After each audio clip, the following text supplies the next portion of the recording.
Good morning to all of you friends. और आज एक बार फिर से मैं आप लोगों के सामने न्यू एजुकेशन पॉलिसी 2020 लेके आया हूँ। और ये ख़ास करके टीजीटी, पीजीटी और जितनी सारी कॉम्पिटिटिव एग्ज़ाम है टीचरशिप के लिए, उन सब के लिए आपको काम आएगी। मैं तो कहूँगा कि आप एक बार ज़रूर इस वीडियो को देखें और फिर आगे जाए। तो आइए ज़्यादा समय वेस्ट ना करते हुए हम अपनी क्वेश्चन आंसर पे फॉलो करते हैं। ये मैंने उसी प्रकार से लेके आया हूँ जैसे आपको शायद एग्ज़ाम में क्वेश्चन पूछे जाएंगे। So the first questions of this PPT is who is prepare the new education policy 2020। नई शिक्षा नीति 2020 किसने तैयार की है। दोस्तों, ये आपको याद रखना है कि किसने तैयार की है, या कौन सी समिति थी, या कौन इसका अध्यक्ष था। इन सब के आंसर एक ही है, ऑप्शन नंबर 2 सी कस्तूरी रंजन समिति। आइए अगले सवाल पे जाते हैं। मैं जानबूझ के ये ऑप्शंस नहीं पढ़ूंगा ताकि हमारा समय बचे। आइए दूसरा क्वेश्चन है, लेकिन आप पॉज करके इसको पढ़ सकते हो। दूसरा क्वेश्चन है, who is the chairman of new education policy 2020। नई शिक्षा नीति के कौन अध्यक्ष है। तो यही उनको डॉक्टर कस्तूरी रंजन कहते हैं। डॉक्टर कस्तूरी रंजन ये इसरो के एक जाने माने वैज्ञानिक है।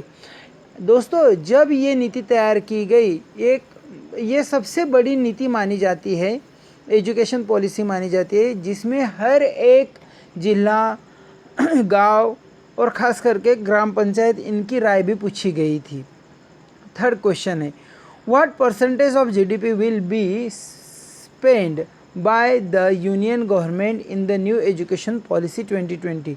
देखिए, इससे पहले तो 4% या 3% ही हमें पे किया जाता था एजुकेशन के खर्च करने के लिए, लेकिन अभी जो जीडीपी है वो तकरीबन 6% दी जाएगी। इसका खर्च 6% रहेगा, जो कि काफ़ी बड़ा है, और हो सकता है इससे टीचिंग में या एजुकेशन सिस्टम में काफ़ी बड़ा बदलाव आए। Question number 4, what name has been given to HRD ministry in the new education policy 2020। नई शिक्षा नीति के बीच में मानव संसाधन विकास मंत्रालय को क्या नया नाम दिया गया है। दोस्तों, जो एचआरडी मिनिस्ट्री है ना, उसके अंतर्गत हमारी एजुकेशन पॉलिसी आती थी, लेकिन तो इसको ना अब पूरी तरह से उसका नाम ही बदल दिया है और उसका नाम पूरी तरह से एजुकेशन मिनिस्ट्री कर दिया है, याद रखिएगा।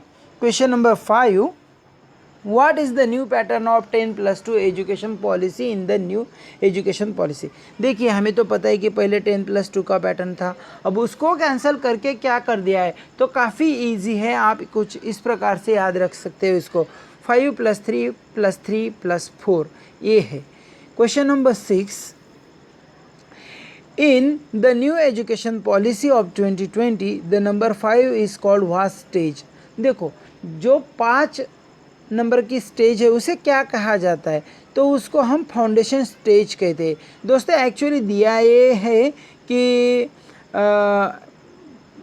फाउंडेशन स्टेज, फिर उसके बाद आता है आपका प्रीपैरेटरी स्टेज, फिर आता है आपका मिडिल स्टेज, और फिर सेकेंडरी स्टेज। इस प्रकार से इसका क्रम है। शायद ये भी पूछे है एग्ज़ाम में, तो आपको ये भी करना है। क्वेश्चन नंबर 7 है, from which classical development course will start in new education policy 2020। कौन सा ऐसा कोर्स है जो हमारे स्किल को डेवलप करेगा। तो वो कौन से ईयर से या क्लास से शुरू होगा, मतलब 6 क्लास से इसको शुरू कर दिया जाएगा। इससे आप कढ़ाई, बुनाई या जो भी कौशल्यपूर्ण एजुकेशन है वो ले सकते हो, जैसे प्लम्बर का हो गया, या फिर कारपेंटर का हो गया, वेल्डर का हो गया, whatever be the suggestions were there, you can choose according it. Question number 8, in the new education policy 2020 what is the minimum class a student should be taught in his mother tongue. देखो, कौन सी ऐसी class है जहाँ तक हमें 5वीं मतलब अपने मदर टंग में पढ़ाना है, तो ये है 5वीं class. Question number 9, which board exam were remove in the new education policy 2020। नवी शिक्षा नीति जो है, इसके तहत कौन सी बोर्ड एग्ज़ाम कैंसिल कर दी गई है, तो वो है बोर्ड एग्ज़ाम 10th को कैंसिल कर दिया गया है, 12th एज इट इज़ है, और जिस राज्य में 11 होगी वहाँ पे 11 भी है, और कुछ यहाँ 9 की भी होती है तो 9 की भी हो सकती है। What is the full form of NEP? ये तो बनता ही है भाई कि अगर आप NEP पढ़ रहे हो तो इसका फुल फॉर्म याद रखना है, national education policy. When was NEP form? Actually NEP form हुई थी 1986 को।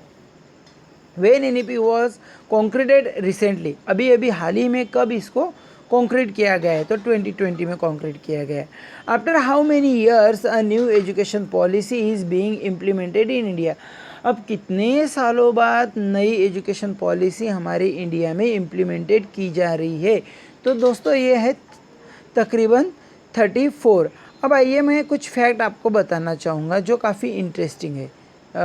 दोस्तों कहना ये है मुझे कि इससे पहले देखो 1968 में एक बार चेंजेस हुए, फिर 1986 में, फिर 1982 में भी हुए, याद रखिए, सॉरी 1992 में भी हुए, लेकिन ये इतने मेजर नहीं थे।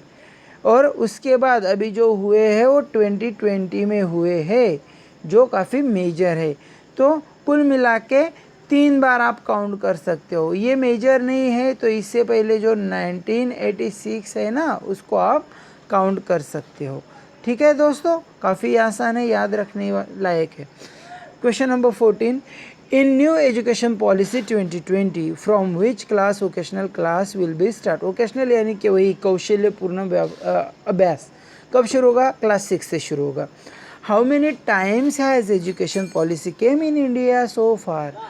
कब कब आई है? यही है कि कितनी बार आई है, तो 3 बार आई है। देखो 1968 में एक बार आई, 1986 में एक बार आई और 2020 में एक बार आई। अब ये मैंने एडिशनल डाला इसलिए इसको नंबर नहीं दिया है। Which course has been abolish in the new education policy? अभी जैसे ही नई एजुकेशन पॉलिसी लॉन्च हो जाएगी उसके तहत ये कोर्स पूरी तरह से नष्ट कर दिया गया है या उसका महत्व कम कर दिया गया है। उसको कहीं भी पढ़ाया नहीं जाएगा, उसकी डिग्री कहीं भी आपको प्राप्त नहीं की जा सकती है। तो MPhil है जिसे कैंसिल कर दिया गया है। क्वेश्चन नंबर 16 है, how long did the consultation process of the new education policy last? 2020 last. नई शिक्षा नीति 2020 की परामर्श प्रक्रिया कब तक चली? तो काफ़ी फैक्चुअल है दोस्तों, आपको याद रखना है 26 जनवरी 2019 से 31 अक्टूबर 2019 तक इसकी प्रक्रिया चली थी और 2020 में लागू कर दी गई। Question number 17, the target of new education policy is to provide quality education to every child between the age of 3 to 13। Quality education देना है, तो ये कब तक देना है? मतलब ऐसा कौन सा साल उन्होंने फिक्स किया है कि तब तक इनको सारे बच्चों को एजुकेशन देना है 3 से 13 साल की उम्र में? तो दोस्तों ये 2030 तक उनका टारगेट है।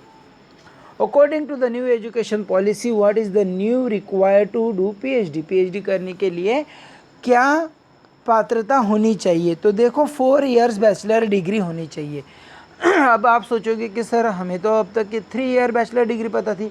हाँ दोस्तों, आप बराबर हो, लेकिन according to the NEP 2020 the 3 years course of degree converted into the 4th year and it is first year. जब आप पहला साल कंप्लीट करोगे तो उसको सर्टिफिकेट्स कहा जाएगा, आपको सर्टिफिकेट्स दिया जाएगा। याद रखो, पहले का आपको सर्टी दिया जाएगा, सर्टिफिकेट्स दिया जाएगा। Sorry, some problem is there. Okay, certificates दिया जाएगा। फिर दूसरा साल भी कंप्लीट कर लोगे तो उसको डिप्लोमा कहा जाएगा। जब तीसरा साल कंप्लीट कर लोगे तो उसको डिग्री कहा जाएगा। और जब चौथा साल कंप्लीट कर लोगे ग्रेजुएशन का तो उसको रिसर्च का सर्टिफिकेट्स मिलेगा। इस प्रकार से आपको सर्टिफिकेट्स मिलेंगे। The word education is derived from which word? ये तो याद ही होना चाहिए अगर if you are the teacher और द लेक्चरर। तो द वर्ड एजुकेशन ये लैटिन शब्द से आया है। After how many years of study in the professional field will the diploma will awards? तो डिप्लोमा मेरे ख्याल से हाँ 2 साल के बाद आपको दिया जाएगा। जैसे मैंने पहला सर्टिफिकेट्स बताया, फिर डिप्लोमा बताया, फिर डिग्री बताई और फिर रिसर्च का बताया। तो ये है, ठीक है। फॉर नया क्वेश्चन है, फॉर हुम national assessment centre will be made. दोस्तों अकॉर्डिंग टू और एनईपी नेशनल सेंटर्स भी बनाए जाएंगे, नेशनल असेसमेंट सेंटर, जो कि चिल्ड्रन के लिए होंगे। ऑप्शंस भी दिए हैं लेकिन मैं जानबूझ के उनको स्किप कर रहा हूँ ताकि समय बचे और कम समय में आपको ज़्यादा नॉलेज मिले। Who is the present minister of education ministry. तो एजुकेशन मिनिस्ट्री का पहला प्रेजेंट मिनिस्टर कौन है हाल ही में। देखो बहुत बार ऐसा होता है कि सर एचआरडी तो बदल दी गई है, तो एचआरडी बदल के तो नई मिनिस्ट्री मतलब एजुकेशन मिनिस्ट्री इस्टेब्लिश की गई है, तो जो पहले जो कोई भी इलेक्टेड हुआ था शायद उसको भी बदल दिया गया होगा। ये कॉमन सेंस हमारे दिमाग में आएगा, लेकिन नहीं दोस्तों, ऐसा कुछ नहीं हुआ है। आज भी हमारे एजुकेशन मिनिस्टर वही है जो इलेक्शन के वक्त चुन के आए थे, और उनका नाम है Ramnaresh Pokhriyal. 23 what is the current enrolment ratio of the higher education. क्या है हायर एजुकेशन का करंट रेशियो, वर्तमान नामांकन अनुपात क्या है। 26.3%। फॉर स्कूल एजुकेशन, नया क्वेश्चन है, for school education who will prepare national curriculum framework. आज भी हमारे स्कूल वर्क के लिए कौन नेशनल करिकुलम फ्रेमवर्क तैयार करता है, तो NCERT ही है। What is the academic bank credit in new educational policy 2020। नई शिक्षा नीति ही के तहत एकेडमिक बैंक ऑफ क्रेडिट क्या है। तो देखो दोस्तों, आपको यहाँ पे मैं बताना चाहूँगा कि teacher training programme, higher education programme, credit score for school education, इनको कोई भी महत्व नहीं है। सबसे ज़्यादा महत्व digital scope for higher education, ज़्यादा से ज़्यादा एजुकेशन डिजिटल कैसे किया जाए इसको उन्होंने महत्व दिया गया है। कुछ 2-3 क्वेश्चन बाकी है, कवर करना चाहूँगा कम समय में, फिर भी देखते देखते 12 मिनट का वीडियो हो चुका है हमारा। 26 नंबर का क्वेश्चन है, from which level foreign language teaching will start in new education policy. Foreign language कब और कहाँ से सिखाई जाएगी। देखो सेकेंडरी लेवल से हमें पढ़ाई जाएगी ये। By which year education for all has been targeted the secondary level with 100% GER education in school. तो ये 2030 तक है। 28 का है, by which year the target is to reach 50% GER in higher education. 2050 तक ये इतना परसेंटेज हमें एक्वायर करना है। इसको उलट भी करके आता है कि कितना करना है, तो 50% याद रखना है। And the last question is, there will be one single regulator for all higher education stream in new educational policy 2020 except. नई शिक्षा नीति 2020 शिक्षक धारा के लिए एक ही नियम होगा, इसे छोड़कर। तो ऐसे कौन से 2 फैक्टर है कि जिनको छोड़ दिया गया, बाकी सारे स्ट्रीम में चेंजेस किए गए, तो वो है मेडिकल और लीगल। तो मतलब ये दोनों को छोड़ दिया गया है और बाकी सारे स्ट्रीम में हमें बदलाव देखने के लिए मिलेंगे। दोस्तों अगर वीडियो आपको अच्छा लगा हो तो please like and subscribe my channel, और प्लीज़ अपने दोस्तों को शेयर करना ना भूलिए ताकि वो भी अपनी PGT की क्लासेस या एग्ज़ाम ठीक से पार कर सके।